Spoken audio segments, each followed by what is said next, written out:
Okay, so something has bothered me for years. Everyone loves Jurassic Park. It's a classic movie with iconic scenes and effects, charismatic characters, and an amazing soundtrack. And yet, for some reason, it sometimes feels like I'm the only person who cares. That isn't to say this franchise isn't well loved. The movies have millions of fans, and it's one of the most financially successful films of all time. The original Jurassic Park is a cinematic classic, full of rich and intricate themes and narratives set against the backdrop of expert direction, cinematography, and special effects. So, why isn't the franchise held beside other nerd titans like Star Wars and Lord of the Rings? Rey's and Luke's fill convention centers and Star Wars Celebration is practically a national holiday. You can't even go to an event without seeing a Gimli or a Legolas. The last of those movies came out in 2003. But The Hobbit, we're not talking about them right now. The closest thing to Jurassic Park cosplay you'll find most of the time is someone in a goddamn blow-up T-Rex suit, and I will have lost all my good senses before I recognize this as representative of my all-time favorite film franchise. And yeah, you heard me right. Jurassic Park is not only my favorite movie of all time, it's my favorite franchise.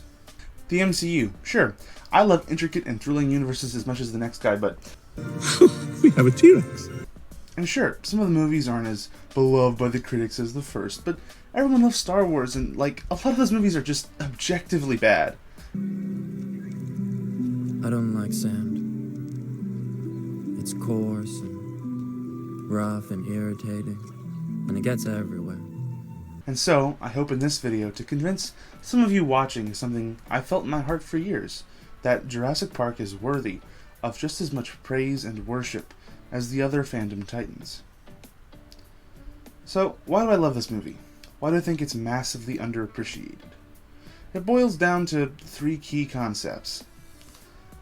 A sense of awe that inspires, the expert execution of cinematic principles, and, finally, subtlety. I know.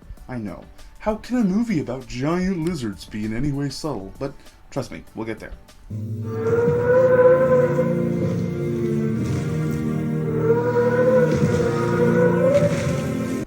The word desensitized is thrown around a lot about a bunch of things.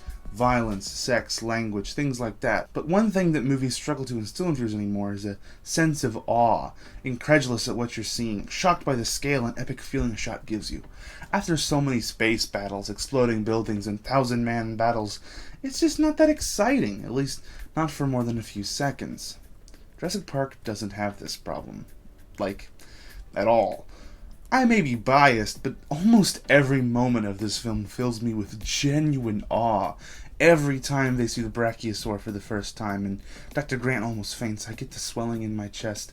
When the T-Rex emerges from its paddock for the first time, I sit on the edge of my seat with anticipation. Jurassic Park does a great job at making the characters impressed and shocked by these moments, which help to bring the audience in and enrapture them in the story. Also, a great sense of timing for these moments and making them fresh each time so they stay interesting and don't feel repeated or stale.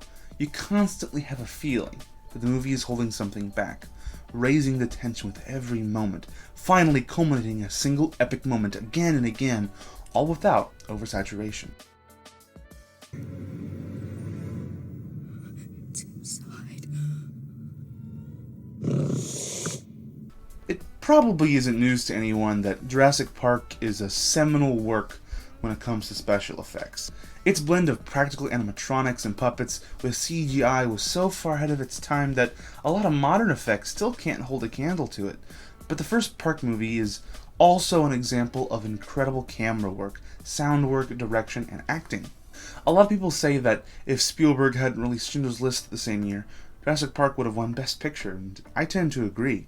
But another thing that Jurassic Park does great that other so-called monster movies like many of the Godzilla struggle with is in focusing on the monsters, on the dinosaurs.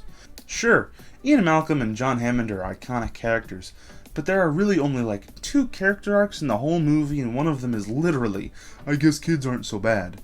So often these movies spend way too much time trying to make you care about characters that are gonna die anyway. Jurassic Park says, here are some fun and smart characters. Let's watch them run for their goddamn lives. I think that is beautiful. Gee, the lack of humility before nature that's being displayed here staggers me. Now, the big question I'm sure you're all asking, how can a monster movie about dinosaurs be subtle? Well, my sweet summer child, it's in the film's theme. I mean the narrative theme, what the story is about beyond the actual plot. To completely boil down and simplify Michael Crichton's epic novel, the theme of Jurassic Park is that capitalism, when unchecked and for the simple purpose of profit and progress, can lead to destructive and deadly consequences. Simple enough, and surprisingly enough, actually present in each Jurassic Park movie. Throughout the film, this narrative thread is the driving force, as rampant capitalism is what gave the lizard's life. But at the same time, it isn't some suffocating and omnipresent moral of the story, beating you over the head and again with capitalism is evil and thinly veiled symbolism. This undercurrent is only directly confronted twice in the movie.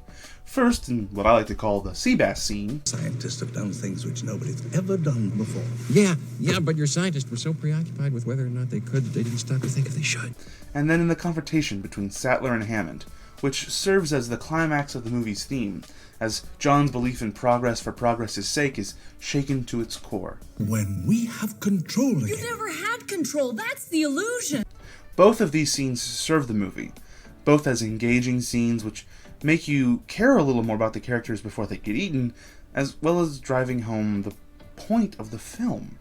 All this without just plainly stating capitalism bad, and just inviting the viewer to consider this and, think. I hope this video served to convince some of you to treat this movie with a little higher regard than before, and if you already did, let me know. Sometimes it feels like I'm the only die-hard Jurassic Park stan. To be honest, I could talk about this movie for hours, do a full breakdown of the movie. I actually might. Also, I know I didn't talk much about the other movies in the series after saying it was my favorite franchise. If this does well, I'd love to talk about them. I love them all. And I do mean all of them. No one can stop this plane.